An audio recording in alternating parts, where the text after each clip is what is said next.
La main d'œuvre. Il n'ira pas au cimetière chercher la main d'œuvre.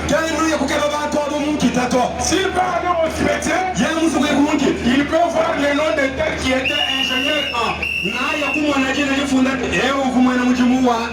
Il peut voir le nom de tel qui était licencié en.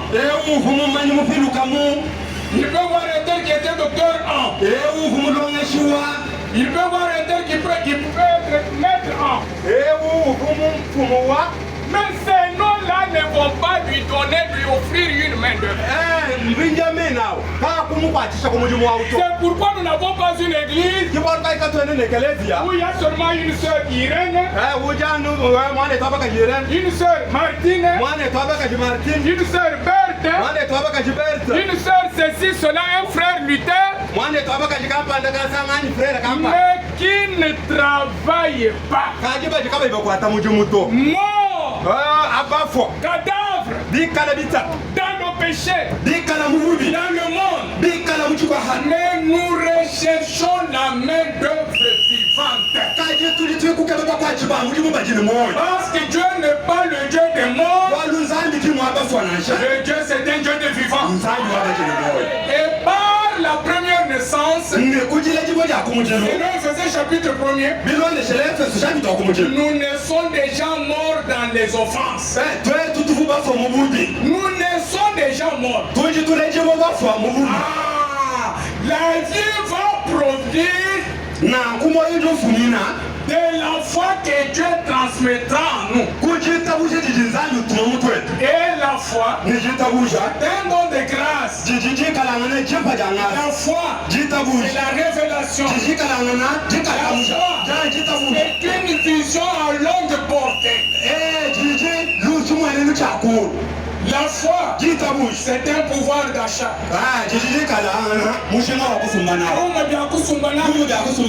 C'est pourquoi vous pouvez voir un pécheur ayant la foi. Il vient dans la ligne de prière. Il a la foi. Dieu le sauve. Dieu le délivre. Dieu le guérit. Vous croyez saint. Vous venez. On prie pour vous. Rien. Je donne un exemple terre à terre. Vous vous préparez les beignets. Un beignet c'est 100 francs. Vous voyez un fou reconnu qu'il est fou. Il vient avec 500 francs. Il veut payer les beignets. Vous allez le renvoyer. Parce que c'est un fou. Vous vendez les beignets. Le fou a l'argent. Il a le pouvoir d'achat. Donnez-lui les beignets comme vous donnez aux autres. Mais quelqu'un peut être bien habillé. Il vient. Il n'a pas d'argent. Est-ce que vous allez lui donner les beignets? C'est ce qui est arrivé quand Jésus était chez Simon. Simon semblait être un homme saint. Mais il y avait Marie de Magdala. Il y avait une prostituée de la rue. Tout le monde n'avait pas besoin d'elle. Ce qui semblait être saint là. Ne voyez pas que Marie de Magdala représentait quelque chose. Mais quand Marie de Magdala est entrée dans la présence de Jésus, le corps de Dieu était dans le péché. Mais le corps de Marie de Magdala, son âme, c'était une âme prédestinée par Dieu. Simon était là, bien habillé, avec beaucoup d'argent, beaucoup d'amis, mais un cœur non prédestiné. C'est pourquoi le message de Frère Branham est un message des élus. Le message de Frère Branham est un message de prédestinés. Le message de Frère Branham est un message de l'épouse. Le message de Frère Branham filles et des fils de Dieu. C'est-à-dire, avant que vous ne soyez nés, Dieu vous a consacré. Je peux vous dire quelque chose qui peut vous choquer. Dieu vous a donné le Saint-Esprit. Dieu vous a donné la foi. Dieu vous a chassé en vous. Vous venez quoi? Vous venez pour manifester ce que Dieu a venu à vous. C'est pourquoi ça ne sert à rien que nous donnions contre le péché. Un fils de Dieu, une fille de Dieu, Jésus a dit dans Jean chapitre 10. Mes brebis connaissent ma voix. Il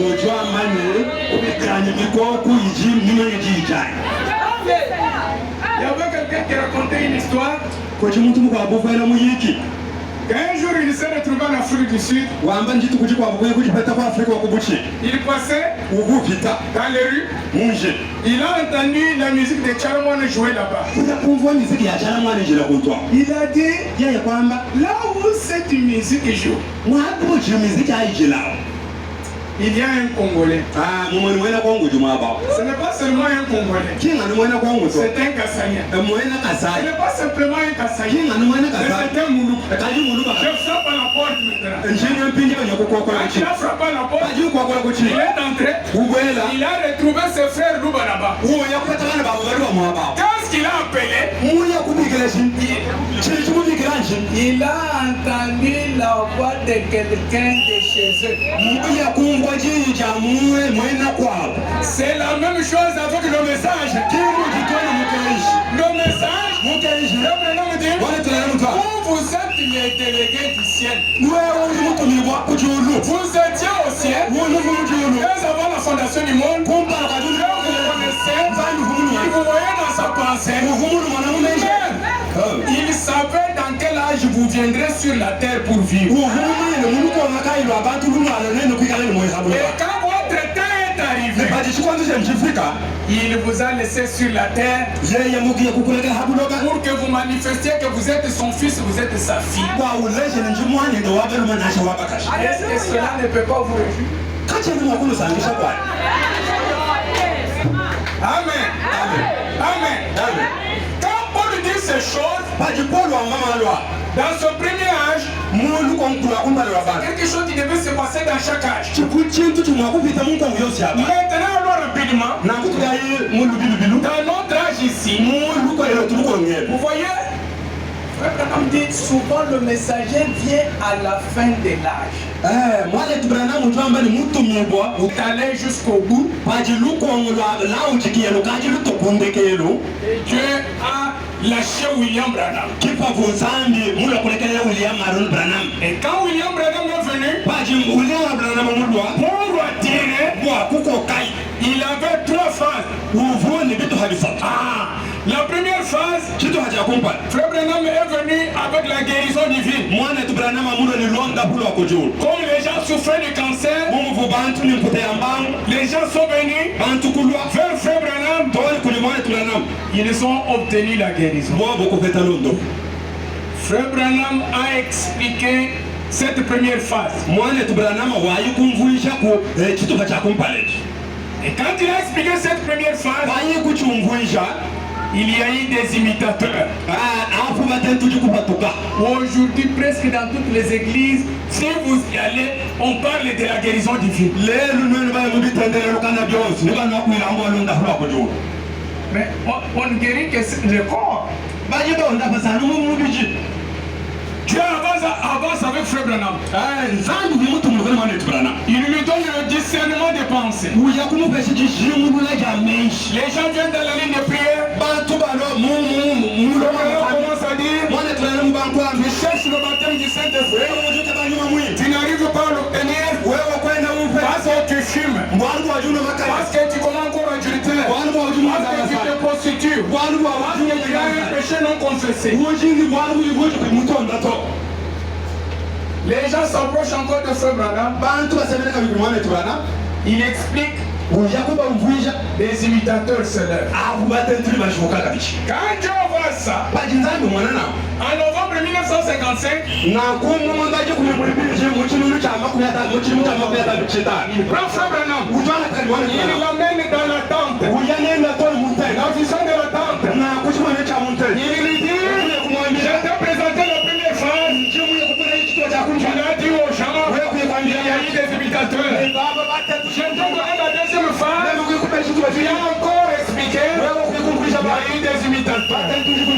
Mais pour cette troisième phase, ce ne sera pas expliqué. Il n'y aura pas d'imitateur. Amen. Amen. Ce ne sera pas une démonstration publique.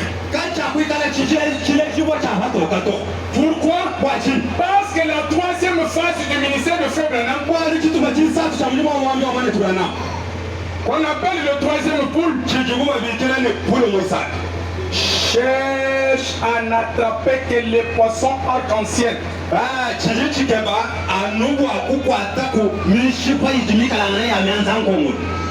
En d'autres termes, Frère Branham dit, avec la première phase, c'était le fretin.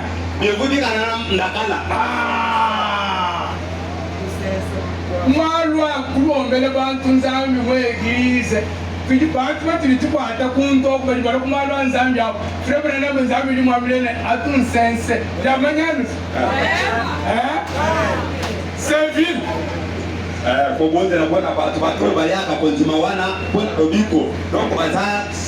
Ce n'est pas mauvais. Mais nous devons avancer parce qu'il y a une carrière véritable qui est ouverte là où on doit travailler.